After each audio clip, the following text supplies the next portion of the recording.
రాజమహేంద్రవరం ప్రసాదిత్యమాల్ వద్ద యువకులు కారుతో ఢీకొట్టిన ఘటనలో వారం పాటు మృత్యువుతో పోరాడిన మెడికో ప్రియాంక నిన్న సాయంత్రం సికింద్రాబాద్లోని కిమ్స్ ఆసుపత్రిలో ప్రాణాలు విడిచారు. పోస్టుమార్టం అనంతరం ప్రియాంక మృతదేహాన్ని ఆమె స్వగ్రామం తెలంగాణలోని గద్వాల్ జిల్లా ఐజా మండలం ఏక్లాస్పూర్కు తరలించనున్నారు.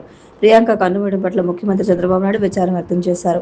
నాటి ఘటనలో గాయపడిన ప్రియాంక మృతి చెందిందనే వార్త తీవ్రంగా కలిచివేసిందన్నారు. మెడికో ప్రియాంక కుటుంబానికి ముఖ్యమంత్రి చంద్రబాబు నాయుడు 20 లక్షల ఆర్థిక సాయాన్ని ప్రకటించారు. ఈ కేసు విషయమై ఆయన జిల్లా అధికారులతో టెలికాన్ఫరెన్స్ నిర్వహించారు. ప్రియాంక మృతికి కారణమైన నిందితులు ఇప్పటికే అరెస్ట్ అయి జైల్లో ఉన్నారని ఎస్పీ వివరించగా, నిర్లక్ష్యంతో నిండు ప్రాణం తీసిన వారిపై కఠిన శిక్షలతో శిక్షలు పడేలా చూడాలని సీఎం ఆదేశించారు. బాధిత కుటుంబానికి అన్ని విధాలుగా మద్దతు ఉంటామని సీఎం తెలిపారు.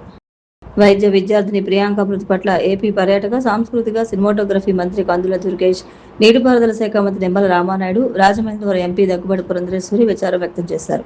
ఈ విచార ఘటనను మొదటి నుండి రాష్ట్ర ప్రభుత్వం అత్యంత తీవ్రంగా పరిగణించిందని, నిర్లక్ష్యంతో నిండు ప్రాణాన్ని బలి తీసుకున్న బాధ్యులు ఎవరిని విడిచిపెట్టేది లేదని, వారిపై చట్ట ప్రకారం కఠిన చర్యలు తీసుకుంటామని దుర్గేష్ స్పష్టం చేశారు. ఇప్పటి వరకు ప్రియాంక చికిత్స కోసం అయిన మొత్తం ఖర్చును ప్రభుత్వమే భరిస్తుందని తెలిపారు. మెడకు ప్రియాంక మృతి పట్ల నివాళులర్పిస్తూ ఆమె కుటుంబానికి న్యాయం చేయాలని డిమాండ్ చేస్తూ నిన్న రాత్రి ప్రసాదిత్యమాల్ వద్ద జేఏసీ ఆధ్వర్యంలో విద్యార్థులు కొవ్వొత్తులతో ర్యాలీ నిర్వహించారు. రాజమహేంద్రవరంలో ప్రసాదిత్యమాల్ వద్ద జరిగిన ఘటనలో మృతి చెందిన మెడికో విద్యార్థి డాక్టర్ ప్రియాంక కుటుంబాన్ని మాల్ యాజమాన్యం ఆదుకోవాలని వైఎస్ఆర్ కాంగ్రెస్ పార్టీ అమలాపురం పార్లమెంట్ నియోజకవర్గ పరిశీలకురాలు జగపూడి విజయలక్ష్మి డిమాండ్ చేశారు. నిందితులపై హత్య కేసుగా నమోదు చేయాలన్నారు. మాల్ యాజమాన్యం ప్రియాంక కుటుంబాన్ని ఆదుకోవాలని, స్పందించుకుంటే మాల్ యాజమాన్యం జేఏసీ ఆధ్వర్యంలో ఆందోళన చేస్తామని వైసీపీ యోజన నాయకుడు జక్కంపూడి గణేష్ హెచ్చరించారు.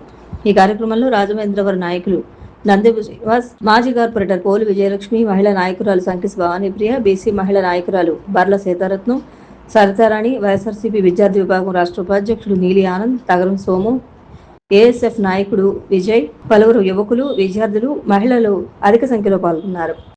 రాజమహేంద్రవరం రామకృష్ణ మిషన్ గిరిజన సంచార వైద్యశాల ఆధ్వర్యంలో రామచోడవరం మండలం సిరిగంతలపాడు గ్రామంలోని రామకృష్ణ మిషన్ వద్ద ప్రత్యేక వైద్య శిబిరం నిర్వహించినట్లు రామకృష్ణ మిషన్ కార్యదర్శి స్వామి పరిజ్ఞానంజీ మహారాజ్ తెలిపారు. ఈ వైద్య శిబిరంలో doctor Dasari Umamahesh, doctor Mohammed Fatima, doctor Bhavanipriya, doctor Velama Snehamadhuri సుమారు 350 మందికి వైద్య సేవలు అందించారు. వేమగిరి పరమహంస యోగానంద నేత్రాలయం సహకారంతో సుమారు 70 మందికి కంటి పరీక్షలు నిర్వహించి 26 మందికి కళ్ళజోళ్లు పంపిణీ చేయాలని నిర్ణయించారు. 11 మందిని కంటి ఆపరేషన్ నిమిత్తం వేమగిరి పరమహంస యోగానంద నేత్రాలయాన్ని తరలించారు. ఈ వైద్య శిబిరంలో Paramahansa Yogananda Netralaya program manager P Seethamahalakshmi, Ramakrishna Mission medical camp coordinator Kanumal Srinivas, వాలంటీర్లు గిరిరాజ్ కృష్ణ, అప్పారావు సేవలు అందించారు.